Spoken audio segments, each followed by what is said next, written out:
A natural med isn't just a substance you take. It is a lifestyle that one lives to amplify their health. We don't always choose how long we will be on this planet, but we can take action on the quality of life that we wish to enjoy.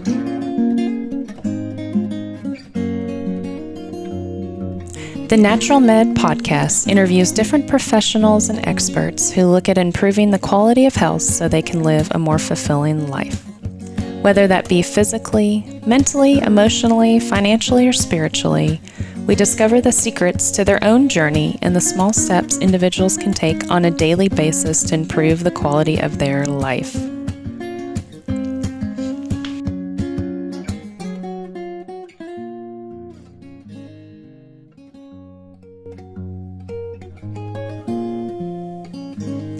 Come with me as we travel, research, and discover how we can make incremental changes on a daily basis to live a more fulfilled and balanced life.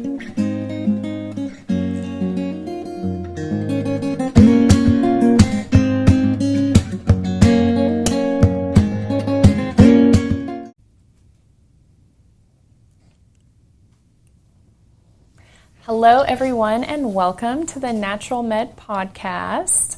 I'm Nicole again, here with Josh, and we have Sunny Busby, the aromatherapy and nutrition consultant. Welcome, Sunny, to the podcast, and I'll let you introduce yourself. Thank you. Hi, my name is Sunny Busby. I am a certified aromatherapist and nutritional consultant. I've been working in holistic wellness for over a decade now, and as a mom of 6 and veteran spouse, and just it engulfs our life, so it's blessed us greatly. That's awesome. So kind of tell us about your background. How did you get into aromatherapy and just the health and wellness industry in general? My journey actually started with nutrition. I was diagnosed with celiac disease 13 years ago next month. Oh, wow. And I was on death's door. You know, it was a really bad time. I was a walking skeleton. They couldn't figure out what was wrong with me, and when I finally insisted that they test me for celiac and it came back positive, nutrition had to come into play. Right, yeah. One of my strengths is education, learning. At the time, I was working in the corporate world. I have my MBA, all of that, wow. And I just kind of dove head on into nutrition education at that time. Blessed us greatly. It not only helped with my celiac, but I have a son who is on the spectrum and has ADD, and we were able to get him off of his medications. Wow, that's awesome. Leveraging nutrition, that's thank awesome. You. And then another daughter who had chronic gut issues from birth on, and we were able to repair a lot of those. She's now 18 and out there rocking and rolling and doing her own thing. So, that's awesome. Yeah, it's been a really big blessing to our life. With that, my introduction into aromatherapy kind of came because of my husband. After my body recovered from celiac and my gut was going the right direction and all of that, I took a step back to see what was going on with him. He, being a veteran, goes to the VA for a lot of his needs, psychological and physical. He's a Purple Heart veteran. He was injured his last tour in Iraq. And he was on a whole lot of prescriptions. Yeah. Like close to 24. Oh, wow. Yeah. Anytime he presented with a side effect, they gave him another prescription. You know, and just it was carrying on, and it wasn't doing any good for him. He was actually more suicidal on the prescriptions than what he was before them. Wow. And so I just looked at him and I said, there has to be a better way. And that's when I came upon aromatherapy and essential oils. I dug head on into the Pacific Institute of Aromatherapy. They're very science-based. The doctor who founded them is a doctor in chemistry. And it was really interesting to learn how these chemical constituents from plants could benefit our body, much the same way that you see with CBD. Yeah. Yeah, I mean, our bodies recognize them in ways that synthetic medicines can't. Yeah. And it made a lot of sense to me, knowing how nutrition and the things that we put into our body make a huge impact. Nutrition is and should always be the foundation of all medical. Yes, it should. It should be. Totally agree with you. Right? Doctors get an average of about 4 hours of nutrition education in their entire educational career. Yeah, it's crazy, and nurses aren't far from that. Yeah. You know, we learn a little bit about nutrition and nursing interventions, but there definitely is a need for more of that in nursing school and medical school. There is.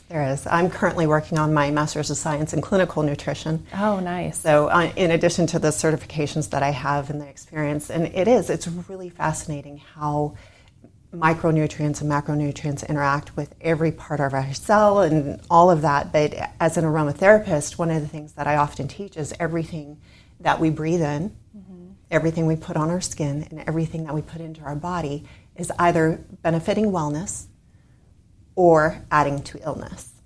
Yeah. There's no middle ground there. Totally agree. Yeah.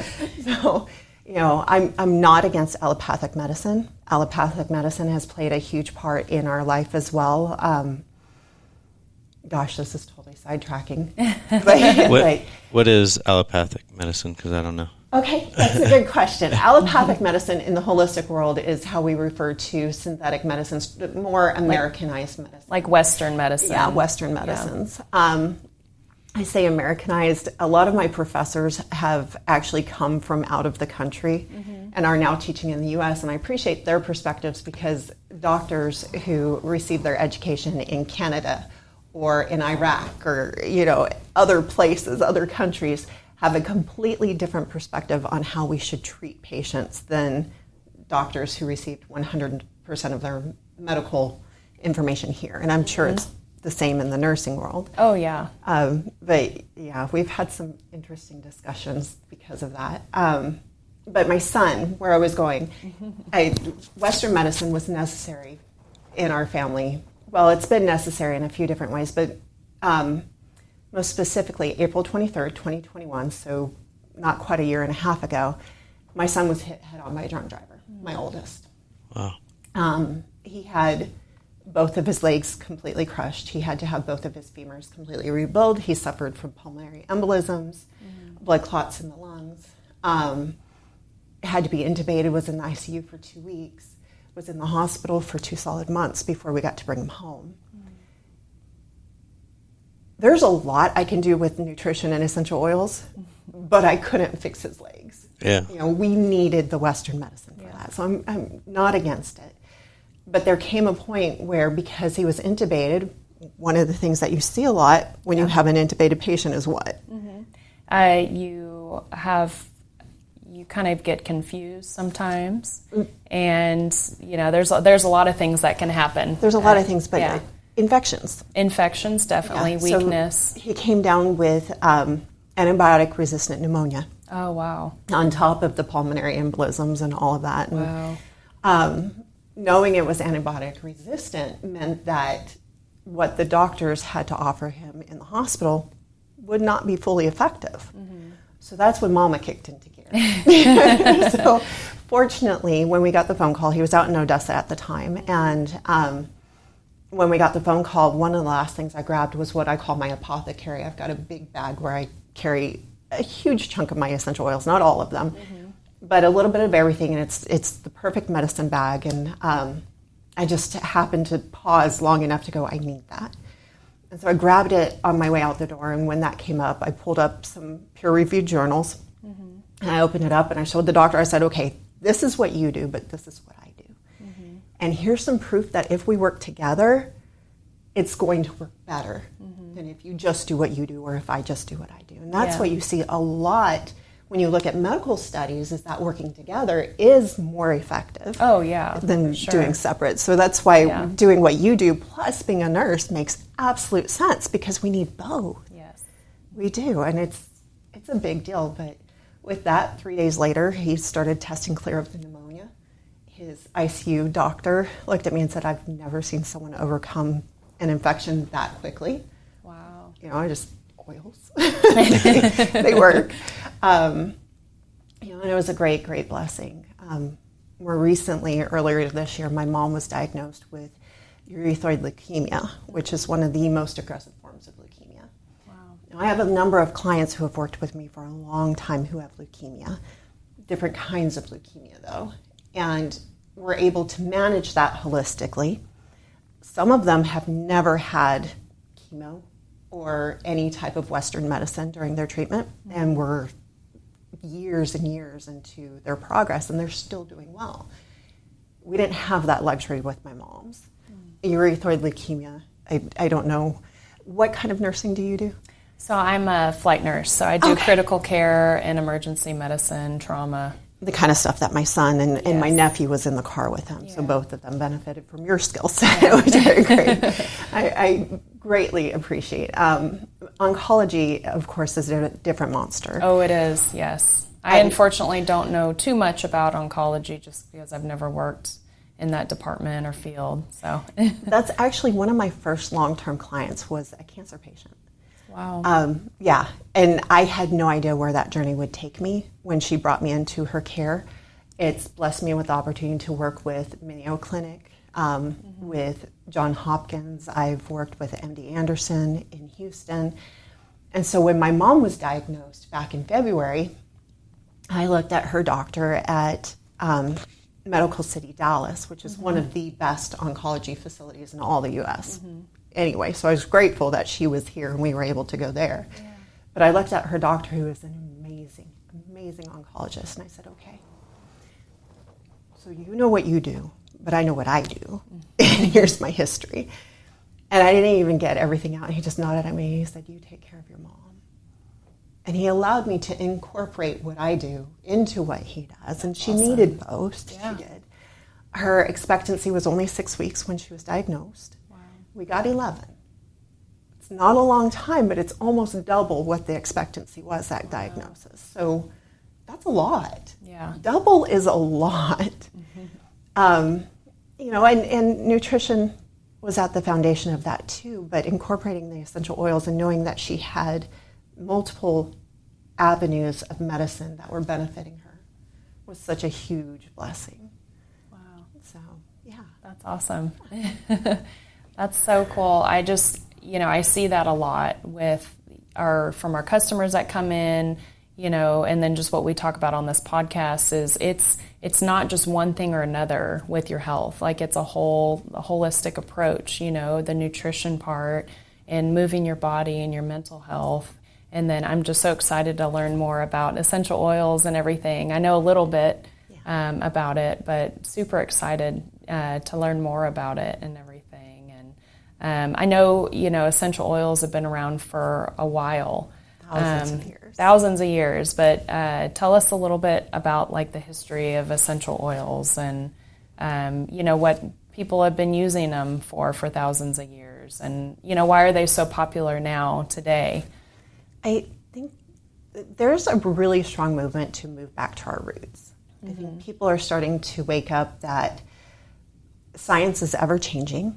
But there are some bases that really have shown to be effective for centuries. Nutrition, obviously, is one of them. But with essential oils, they're mentioned over 500 times in the Bible. They've been used, they found them in the pyramids in Egypt. They've been used medicinally forever. They really are the original medicine. The beautiful thing about essential oils is the way that they interact with our cells. So our cells, as you know, have a membrane on them, which is permeable to a degree.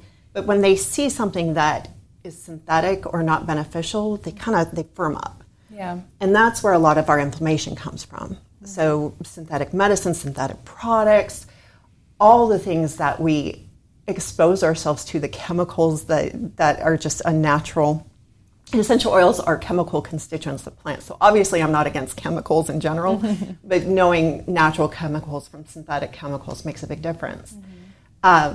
So they're able to benefit our cells in ways that synthetic medicines can't.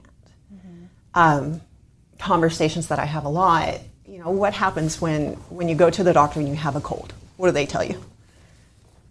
Take some Tylenol. Rest water. Rest water. Because they can't give you anything, right? Yeah. That's because everything they could give you is effective outside of that cell wall, but the virus is where? It's inside. It's inside. Yeah. Essential Well, oils. there's antiviral medicines, but I think, a common cold lasts 3 days, and the antiviral's maybe going to cut like half a day off that. So it's Yeah. like, what's the point of, putting all this medicine in you for a cold? But essential oils and something like that might, help alleviate symptoms and help boost your immune system and stuff like that. So is that where you're going with this? It's like sometimes the medicine is there, and studies have shown it's helpful, but it's like not helpful enough or quick enough for whatever the issue is. For what you're facing, yes, absolutely. And that is the big difference, is because your cells are familiar with it. It comes from plants that, our DNA align with. It can permeate that cell wall and benefit where it needs to benefit. So that's one of the beautiful things about it. I do have a question. You mentioned briefly that the company you work with, he's very science based. He's background in chemistry and stuff like that, and I think that's very important because essential oils and CBD, we run into this a lot.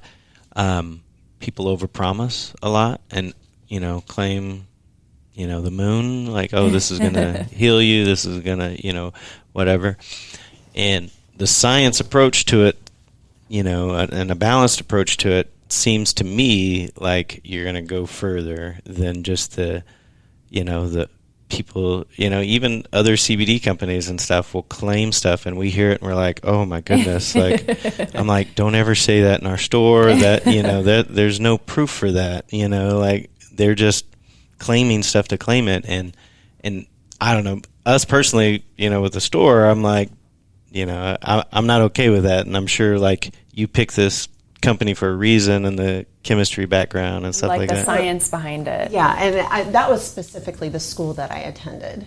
So to earn my aromatherapy certification, the company that I'm aligned with, essential oil wise, it's based off of the purity, and they are also scientifically based. But much like in the CBD world, finding a source that you can trust regularly is really, really difficult in the essential oil world. Yeah. Synthetics, fake essential oils, adulterated essential oils, those rule the market. Most of what you see on the store shelves is junk.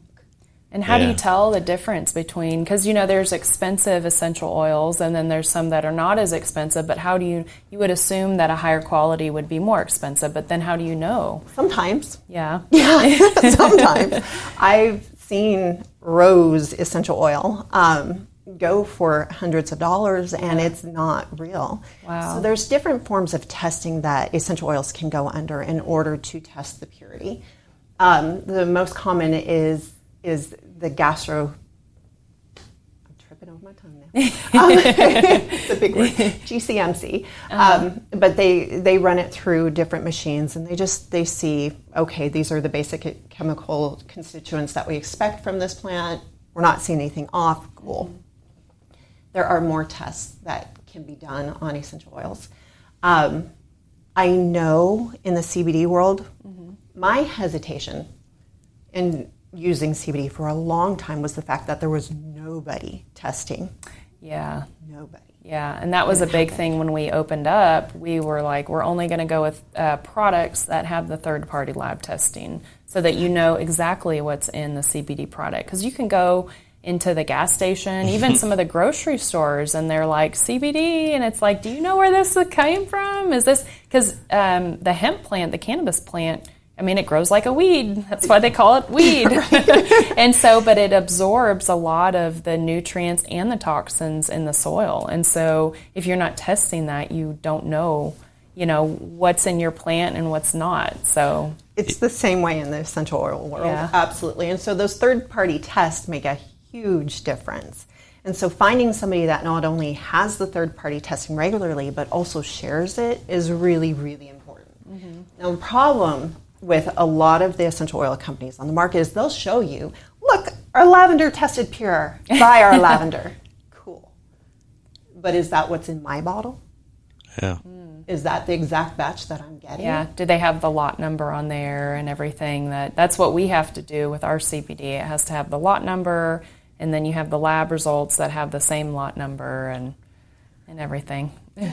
So the company that I work with, they offer that for the individual oils. Now it's more difficult on their blends because, there's company whatever, plus it's all mixed. But they only source the oils from the blends that they would also offer individually. So, but with that, there is one company out there that has tested 100% pure 100% of the time. I will back that until they prove otherwise. Yeah. Unfortunately, a lot of the big companies out there have offered synthetics or junks at some point, and there have been some that I've used in the past that I've had to walk away from. Yeah. Because once you can't trust them, you can't trust them. Yeah. So that third-party testing is a big deal. And you want to make sure that you're finding somebody who not only tests regularly, but is really open with their third-party test. That's one of the things that you want to look for. Yeah. Sourcing is a big deal too. I'm sure you see this in the CBD world, but where a plant is grown makes a big difference. Oh yeah, it does. Previously, before we moved to Denton, we lived out in West Texas, and people hear West Texas, they think oil field, cowboys, all that. Along with oil field comes a lot of scientists, because you need that in the oil country. And so I was teaching a class on essential oils, and I was talking about the importance of having plants that are grown in their indigenous area, where they're native to. And this lady who was sitting next to me grabbed my arm, and she goes, "Do you know what that means?" And I just kind of looked at her like, "Well, yeah, I do. But you're really excited. Do you want to share more?" And she explained that she was a chemist by profession. And this was just so beautifully put. I've used it ever since. She said, when a plant is grown in its native area, it is going to be stronger, it is going to have more nutrients, and it's going to be better for you than one that is grown anywhere else. A tomato plant grown in West Texas, in Midland, specifically where we were, is going to have different nutrients than one grown in Dallas. Just a few hundred miles away. Yeah. But the soil's different, the air's different, the weather's different, and all of that makes an impact on the plant. And so you also want an essential oil that is sourcing from the indigenous areas of those plants, and not necessarily one that has its own fields, or, unless those fields are where that plant is indigenous to, that's good. But, it's control over the plant and the farming is important, but it's more important to be able to source that where it's native to. And so ideally you'll find a company that works with the locals, the local farmers who raise those plants. They're all over the world. Again, essential oils have been used for thousands of years, so there's generations of people who have been raising plants for the purpose of producing essential oils. They're experts at it. Working with a company that focuses on those farmers and helps to benefit those farmers is also really important. So those are just some of the ways that you can look for somebody who's is a good quality source. Yes. Yeah. That's good. So what are, for someone who hasn't been familiar with essential oils and never really dabbled in it or whatever, what's an easy way to get started to see if it's something that's going to help them? What would you recommend for most people to start out? If they don't have any issues, they're just like, hey, I'll try it. I want to try it. Gosh. I don't know anybody who doesn't have any issues. I know. Who would that person be? I know. Man, what kind of life would that be? So somebody who's relatively healthy, who has never used essential oils and maybe hasn't, talking college age probably, right? Yeah, a teenager who doesn't recognize, that there's something yet. Yeah. Gosh, because I work with so many teens too. I don't even know what that would be. Yeah, that's too maybe to vague. help Maybe relax. So maybe sleep is always a big thing. Yeah, sleep and anxiety. I think everybody has that. So let's start with that. Especially after 2020. Oh yes. Especially, I did see an increase in requests for I need help with sleep support. I need help with anxiety. And all ages too, not just adults that are working, but even kids. Yeah. So my first answer is very rarely people's favorite. You need to stop drinking caffeine. Like, we are so over-caffeinated. Caffeine is identified by the World Health Organization as the #1 used drug in the world. It's a drug. Yeah, it is. It's addictive. It's not just an ingredient. People withdraw from it by getting headaches when they don't drink it. So I'm bad at it too. Being a nurse and a first responder, and absolutely, it's and hard. having a business and being a mom, and it's understandable. And sometimes it does feel like we need that extra boost. Mm-hmm. But 1 cup of coffee in the morning can impact your melatonin production in the evening. Just 1 cup. Yeah. That being said, coffee can be beneficial for your gut microbiota, which plays an important part in brain health. So it's important to know the balance. Mm-hmm. And generally, if you're drinking a cup of coffee before you go exercise, if you use it as part of your pre-workout, instead of seeking after these synthetic pre-workouts that are out there, the ones that are all filled with junk and goodness knows what, if you use coffee in place of that, that's a pretty beneficial time to take advantage of that little extra boost and get your blood flowing and get things moving. But if you're just drinking it all day long, man, that adds to your anxiety. That decreases your ability to rest well in the evening, which creates this whole big cycle, because we need that reset. We need that reset for our immune system. We need that reset for our brain. And if you're not sleeping well, it's going to mess with everything else. And it just creates that really bad cycle of, okay, I didn't sleep well, so I need some caffeine, but the caffeine's causing me not to sleep well, and just round and round and round. Some general essential oils that can be used for that benefit. Lavender, of course, is known for being very calming and relaxing for most people. Now, if you have somebody who has ADD or ADHD, wild orange might be a better option. As a parent of somebody who has ADHD, as a former educator, I used to call those children lovingly, but they were my backwards kids. They were my kids that could drink the caffeine and be chill. Yeah. Where anybody else in the class would just be bouncing off the walls, So you see that in the essential oil world too. Things that might be calming for me actually energize my son. Yeah. But wild orange, which is a stimulating essential oil, and uplifting and energizing for most people, actually allows him to just kind of chill. And so, experimenting and trying out different ones. Finding somebody who really knows what they're talking about makes a big difference. There are organizations out there that are dedicated to teaching others. There's some really good voices on the internet. There's some really bad ones too, though. Yeah. So just... What's a good foundation or nonprofit or organization that's a good resource for? The Aromatic Plant Research Corporation. Okay. APRC. They are fabulous. They do third-party testing for hundreds of companies. Oh, wow. That's and cool. They have a really beautiful website that is dedicated to educating the public. So they're a good resource to kind of start with. Absolutely. Cool. Now, I just redid my website. Easy to find, sunnybusby.com. I don't have a lot of information on there yet, but slowly but surely. So if you want to check out the website, I will grow on that. But really, APRC is my go-to for a lot of information because they are scientific. They're who I rely on for my #1 source of testing.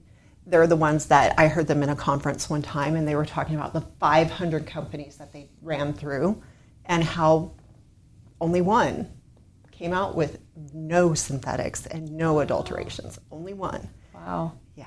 And it wasn't the big one that you see a lot of people promote who's been around for a long, long time. Wow. Wasn't that one. Yeah.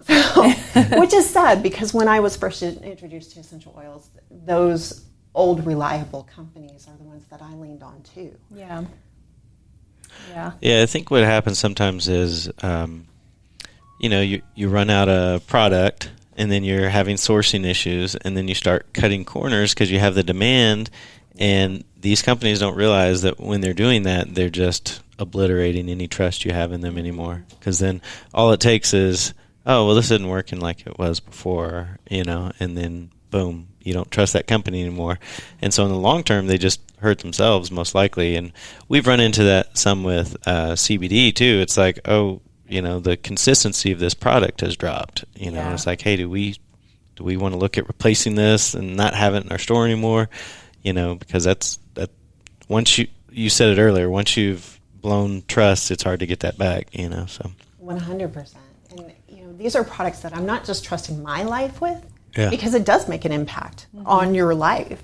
I have 4 autoimmune syndromes, and I manage all of them with nutrition and essential oil. Wow. That's it. I'm literally trusting my life to these products. Yes. But I have 6 kids that I trust to these products too. Our environmental toxins are just, again, the things we put on our skin. 60% of what you put on your skin is going to absorb into your cells. Oh, yeah. Think about the junk that people put on their skin. Yeah. It's scary. It's scary, and they don't think about it, but we're adding to the inflammation, and inflammation adds to disease, and it's just this big, ugly circle. And the sooner we can get back to those good, beneficial items, whether it's using essential oils instead of air fresheners, whether it's changing your skincare from the highly processed, synthesized items at the store to something more holistic.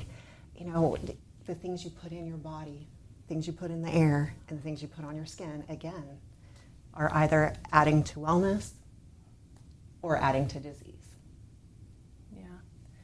What are some other essential oils, or I guess things you can use essential oils for besides the ADHD and relaxing? Like maybe some ones that you could use for a cold. I know when my kids were little, it's funny, I asked Elise, my daughter, this morning when she was getting ready for school, I was like, Elise, what do you think about when you think of essential oils? And she was like, that cinnamony oil you used to put on me and Noah when we were little and we had a cold. That's probably somebody's, what do they call it? There's a general term for that. Sorry, again.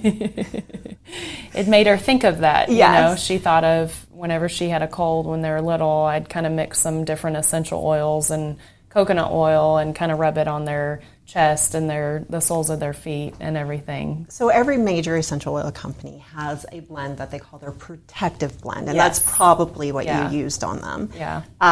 There's usually a citrus oil in there, some cinnamon, some clove. It was the thieves oil okay. that we yeah. used. Yeah. And do you know where the name for thieves came from? I think somebody told me at one point, but I've forgotten. So remind me. So the company that carries that particular blend, I no longer use. Oh, okay. But the story behind that blend is true for all companies. So back in the days of the Black Plague, there were perfumers. Well, perfumers are made from what? Cut that out. Perfumers work with what? Historical perfumers, not today. Like extracts and Plants. Yeah, plants. And flowers. The essential oils are what they used to make perfumes from religiously. So these perfumers were going through and they were pickpocketing dead people. Oh, interesting. They got caught. And so this is the story that gets told, at least, and I don't know the actual truth, but you hear this a lot out in the essential oil world. So it's the Black Plague time. They got caught stealing. They've been stealing off of sick people, but they haven't gotten sick themselves. So in their trial, the judge looks at them and says, if you tell me how you did this, I'll let you go. Because he figured there must be something that is helping you that we can use to help other people. Oh, wow. And it was a combination of oils, the cinnamon, the clove, the citrus. Interesting. Those are generally the foundations. There's usually a tea tree in there, which is really beneficial as an antibacterial, antiviral. All of their recipes are going to be a little bit different. But yes, as far as immune function goes, those are some of the most beneficial oils that are out there. They're also some of the hottest oils that are out there. So That means what? They're more volatile, or what does hot mean? hot or just means warm? that they actually get hot. They Oh, okay. actually can create heat on your skin. So you talked about using it with coconut oil. That's what we call dilution. Oil gets diluted with oil. I like to talk about jalapenos. If you eat a hot pepper and you drink water, what happens? It's hotter. Yeah, it gets hotter. It gets worse, It right? doesn't do anything with it. It swishes it around your mouth worse. That's because the water is pushing the oils that are causing that heat into your body deeper and making it worse. But if you drink milk, what happens? It helps with it. It helps dilute it. You have to dilute oils with oil. So coconut oil is a great option. I like to use grapeseed oil or olive oil as well. Fractionated coconut oil stays liquid and tends to not go rancid, so it's a great option for roller bottles, things that you're going to use for a long-term basis when you mix up your essential oils. But diluting is vital when you use essential oils topically. Yeah. Essential oils, pure essential oils, do not contain allergens. There's no proteins, there's no pollens in them to create an allergic response, but you can become sensitive to them, which creates a reaction in your body that feels like an allergy response. You can get a rash, people have extreme responses if they're sensitive to a product. It's much like becoming hypersensitive to a food. Often if we are allergic to a food, we don't have a response the first time we eat that food. It builds over time. I know you've seen that in the ER environment. Yeah. One of my children is allergic to shellfish. They ate shellfish a dozen times before we ended up in the hospital. Wow. Yeah. So, it's the same with essential oils. It can build up over time. And so diluting essential oils before using them topically helps to prevent that. But also, it helps to prevent the flash off that happens if you put essential oils on your hand because they are so lightweight. Your body heat will cause about 60% of that to just disappear. Oh, wow. If you dilute it with a vegetable oil, a good vegetable oil, you don't want, again, don't use junk. Don't use junk on your skin. Don't use junk in your body. But if you use a good quality carrier oil, to dilute it, it helps keep it on your skin longer, so your body actually benefits from it better. Plus, it helps you spread it further. 1 drop of peppermint essential oil is equal to 28 cups of peppermint tea. Wow. They are highly concentrated. Yeah. Highly concentrated. And so being able to use it over a large area lowers the cost, makes it safer, and helps your body use it more effectively. So always dilute. There's no reason not to. Yeah. That being said, Dr. Schnabelt, who I worked with, has said that in a pinch, if you need to use something gentle like lavender, straight, as long as it's pure and not synthetic, you should be okay. Unfortunately, lavender, being one of the more popular oils out there, even though it is one of the more affordable ones, gets synthesized a lot, gets adulterated a lot. And so you don't want to just go to any big box store and buy your lavender. Yeah. You don't want to just go to any big box store and dollar store has rose essential oil. And you're like, how is that possible? It is not. That's a pretty expensive essential oil. A 5 milliliter bottle of rose essential oil should cost somewhere between $250 to $500. Yeah. Wow. Should. Because I know I was reading up on essential oils, but it takes so many tons of rose petals to make a little bit of that rose essential oil. It's a lot that goes into it. And do you know how many growers grow roses, grow non-genetically modified roses for the purpose of producing essential oils in the world? How many? Any? One? Where do we find them at? They're over in Belgium. Oh, wow. But yeah, the market is very limited. Yeah. Very limited. And they do work with more than one company. That producer works with more than one company. But there's a reason why it's expensive. Yeah. And that's okay. Fortunately, there are less expensive oils that can do similar things, maybe not as effectively as rose. Rose is the queen of essential oils for a reason. She can tackle all the things. Yeah. Every essential oil has an emotional benefit and a physical benefit to it. And so rose is fantastic for emotional uplift and helping to heal matters of the heart and helping to support your immune system. And if you think about the worst viruses that are out there, the ones that are antibiotic resistant and just really, really harmful and spread really well, rose can help tackle those things. Wow. She really is the queen. Frankincense is the king. He's just behind her. He's less expensive. A good bottle of frankincense will range anywhere from about $80 to over $100. Again, depending on the source and the quality. But he can do all the things too. And using those two together, you can literally tackle everything. And they smell good. Yes, I love the smell of frankincense. Yes. Yeah, good frankincense is fabulous. Well, how do we find out more about you and what classes you teach and where we can learn? So here in Denton, I have the opportunity to work with a new holistic clinic called Regenerist. It's a great place. Oh my gosh, so much fun. They went to the ribbon cutting. Yeah, and that's where we met. Yes. It was at the ribbon cutting. I missed it. Yesterday they were doing a sound meditation. Oh, nice. They do all kinds of meditations. They have a hypnotherapist that works there regularly. They have Reiki specialists. They have just all kinds of things. They're working on getting a massage therapist in there, but I'm going to teach essential oils there as well, aromatherapy classes and nutrition once a month. So if you go to regenerist.com, you can find those classes if you're local to North Texas. Yes. Outside of that, sunnybusby.com is my website. Again, it's up and coming, but it's already set up where you can set up an appointment with me. I do a large review of all of your medical history. I dig into blood work. It's really, really important to see your doctor annually to check your blood, make sure that your nutrients are level. There's so many things that could be repaired if people just knew what was happening in their body. Yeah. And blood work makes a big difference on that. So I go over that with you and I analyze that with you, and then we talk about how can we change your nutrition to make sure that your body's getting what it needs. And here's some essential oils that can help you with your concerns. Because there's an oil for everything. There is. So.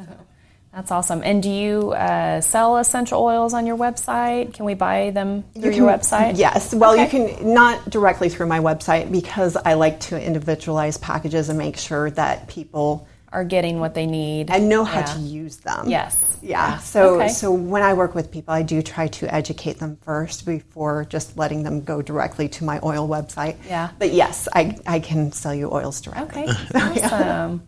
Well, cool. Well, thank you, Sunny, for being on our podcast. This is very informative, and we'll see y'all next time.